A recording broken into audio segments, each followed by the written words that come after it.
everyone, it seems like we have some breaking news. Breaking news? Is it breaking news? Well, it's news nonetheless. Newsworthy of a video, the very one you're watching. I thank you for joining me. Let's jump into the article. Okay, so as you recall, there was a wrongful death lawsuit brought by Matthew Hutchins, the husband of cinematographer Helena Hutchins, who was unfortunately and tragically shot and killed while rehearsing on the set of the film Rust, starring Alec Baldwin, also produced by Mr. Baldwin. And Mr. Baldwin was also in possession of the firearm when it was discharged. That seems to be only possible by pulling the trigger, according to the Federal Bureau of Investigation. So let's jump right into the quotes here. Quote, "We have reached a settlement subject to court approval for our wrongful death case against the producers of Rust, including Alec Baldwin and Rust Movie Productions, LLC.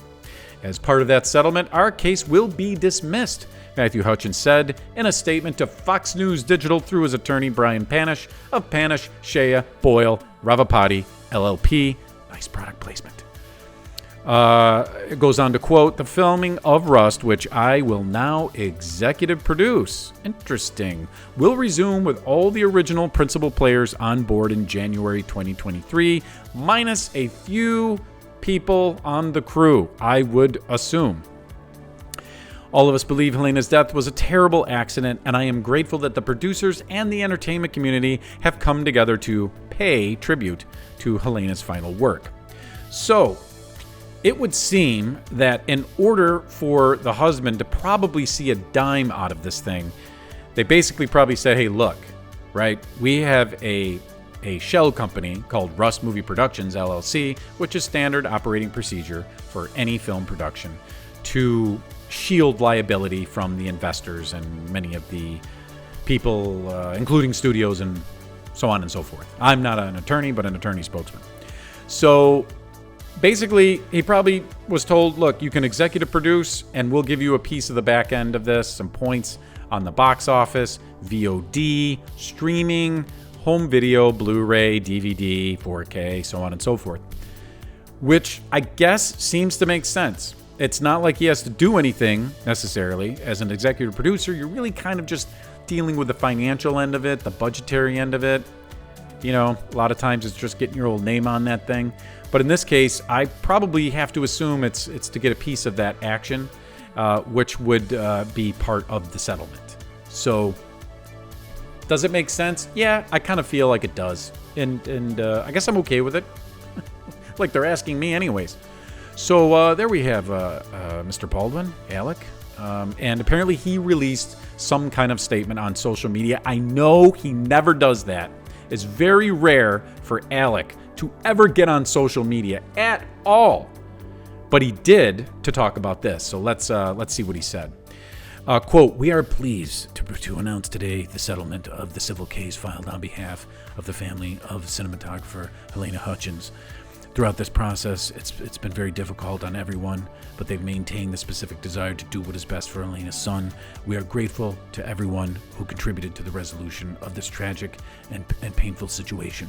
That's the best I could do for Alec's voice. Sorry about that, folks. Anyways, yeah, so basically it looks like this is the end of the road, at least for the civil lawsuits, I assume. But this film, the show must go on, apparently. And I don't think that's the worst thing in the world, considering it's the last film that she worked on. It'd probably be bittersweet for friends and family to be able to see, to see that rather than it just go away and nothing ever comes of it, you know. So I can understand that, and I guess it makes sense. But there is a second part of this, and that second part has to do with the criminal side of this situation. So, let's see. Where do we have this? Blah, blah, blah. Hey, Alec, you're looking pretty dapper. So here we go. Meanwhile, New Mexico 1st Judicial District Attorney Mary Carmack Altweiss specifically named Baldwin in a request for emergency funding to prosecute the case. The DA further claims she anticipates prosecuting up to 4 people who are on the set at the Bonanza Creek Ranch.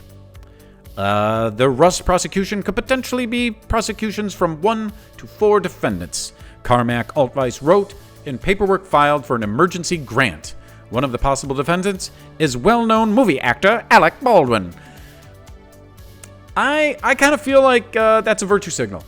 Number one, why are you needing to request emergency funding? Like, are you trying to get FEMA out there so that you can extend this prosecutory... What the hell is even that? So you can extend this investigation, let's just say. Anyways, so yeah, there's no way that Baldwin will ever see a charge on this one. No way on earth. That dude is too protected to ever do the perp walk for this thing. No way. You're probably going to see the armorer get nicked for it, and you're probably going to see the what is it, David Halls or something, the second AD. I'm pretty sure he's gonna catch fire for this too, and I guess maybe somebody else on there. I mean, when you're mixing up live rounds with the dummy rounds, allegedly, on the cart, kind of thinking that's a recipe for disaster. So, the emergency funding, this all just seems kind of like a setup, like a virtue signal. So if they don't get the funding, I guess this goes away. So yeah, I kind of think that's the end of it. Boy, Alec sure knows how to point a finger, doesn't he? So anyways, I guess that's it. It looks like we got a settlement, and it looks like Rust is back on for production. The show must go on. So hey, let me know what you think down in the comments section, and appreciate you watching this video. Please share, like, and subscribe, and we'll see you on the next one.